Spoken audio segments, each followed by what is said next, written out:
अरवल के गांधी मैदान में सर जो एनडीए की तरफ से कार्यकर्ता सम्मेलन किया गया है, किस उद्देश्य से किया, क्या लगता है इसका मुख्य उद्देश्य क्या है? पूरे बिहार प्रदेश में बगहा जो संगठनात्मक जिला भारतीय जनता पार्टी का भी है और समता पार्टी जदयू का भी है।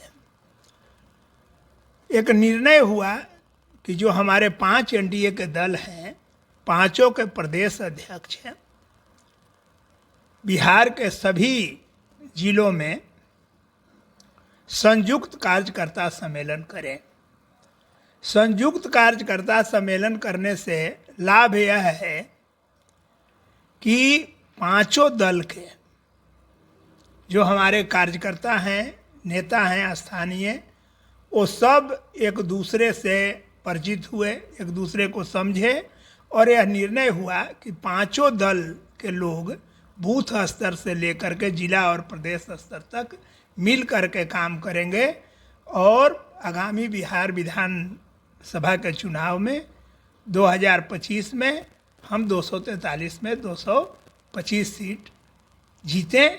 चूँकि हमारी डबल इंजन की सरकार है, आज विश्व नेता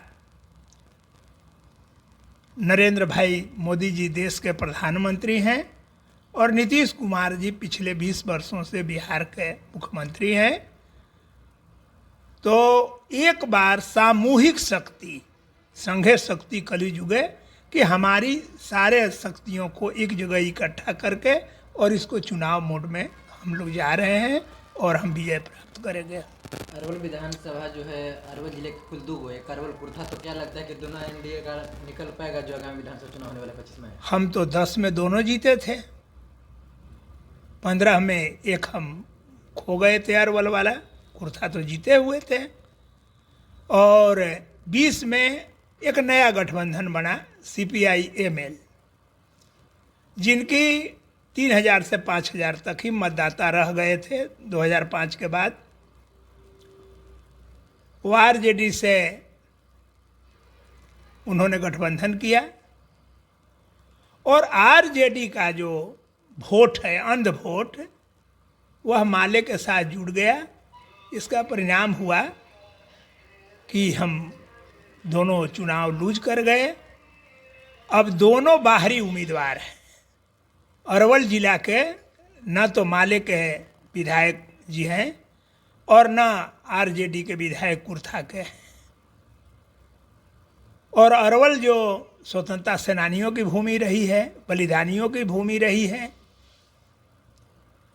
और यहाँ एक से एक बड़े बड़े नेतृत्व यहाँ से उभरे हैं, तो अरवल अपनी खोई जमीन को पुनः प्राप्त करेगा। बाहर वाले को पराजित होकर के जाना होगा। यह अरवल के अस्तित्व का सवाल है। जो एनडीए सम्मेलन हुआ, क्या लगता है कार्यकर्ताओं में सम्मेलन मतलब समन्वय बैठ पाएगा या नहीं आ पाएगा, ऐसा लगता है? क्या लगता है? समन्वित तो हम हैं। आप देखे होंगे कि 2096 में समता पार्टी, बाद में वो जदयू हो गया, और भारतीय जनता पार्टी का जो हमारा गठबंधन बना, तो हम इसी गठबंधन के बल पर उसमें रामविलास जी भी शामिल हो गए, मांझी जी भी जदयू में थे, और उपेंद्र कुशवाहा जी तो जदयू और समता पार्टी के नेता थे। तो यह शक्ति तो हम बारंबार लोकसभा के भी चुनाव जीते हैं और विधानसभाओं के भी चुनाव जीते हैं। ऐसा तो ना बताया कि चुनाव नजदीकी जैसे जैसे पहुंचेगा वैसे फिर लोग बिखर जाएंगे, क्योंकि पिछला बार उपेंद्र कुशवाहा। क्यों बिखरेंगे? जब एक बार तय हो गया कि 243 सीट में पहले कौन दल कितना सीट पर लड़ेगा, फिर कहाँ से कौन दल लड़ेगा, तो उम्मीदवार तो 243 से होगा, तो बिखरने का कहाँ सवाल है? जो हम 96 से आज तक नहीं बिखरे तो बिखर कैसे जाएंगे?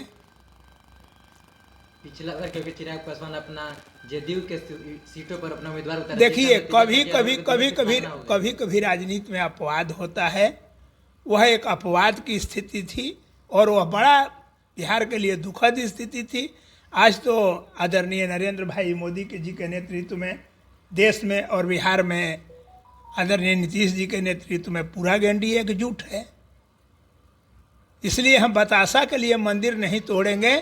बिहार में जो शांति कायम हुआ है, जो विकास हुआ है, उसको हम कायम रखेंगे। और यहाँ की जनता बहुत समझदार है, हम लोग से बहुत आगे मतदाता हैं और वह चुनेंगे। अब दिल्ली में देखे नहीं,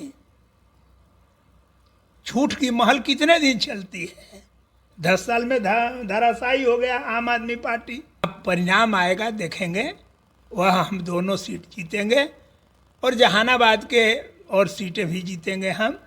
चूँकि अब तो देख लिया ना कि ये लोग क्या कर रहे हैं। आप पत्रकार हैं, हम आप ही से पूछते हैं कि पिछले 5 वर्षों में सरकार ने जो योजना तय किया है, चाहे वो केंद्र से किया या राज्य के द्वारा किया गया, वह लाभ तो पहुंचा, लेकिन अरवल जिला में इन विधायकों के प्रयास से दोनों के कोई एक योजना का नाम आप बताइए। कोई एक योजना ही बता देवे कि यह काम हम लोगों के द्वारा हुआ विधायक के रूप में। कोई एक योजना का तो नाम नहीं है। तब तो सब विधायक को 3 करोड़ मिलता है, वो भी काम नहीं दिखाई पड़ रहा है। चूंकि इस जिला में 30 करोड़ तो उनके माध्यम से आया, उनके अनुशंसा पर बनना था। मुझे तो कहीं नहीं दिखाई पड़ रहा है कि कहाँ बोर्ड है। हम भी 6 वर्ष MLC रहे थे, तो कोई गांव, कोई कस्बा, कोई जगह नहीं ऐसा था जहां हम लोगों का विकास का बोर्ड नहीं लगा हुआ था। इसलिए काठ की हांडी एक बार चढ़ गई। हम पूरे मगध और शाहाबाद में जहां हम पिछले बार लूज कर गए थे, हम NDA के साथ ही मिल करके और सभी सीटों को जीतेंगे। इस बार NDA के खाते में दोनों सीटें जाएगी, निश्चित जाएगी।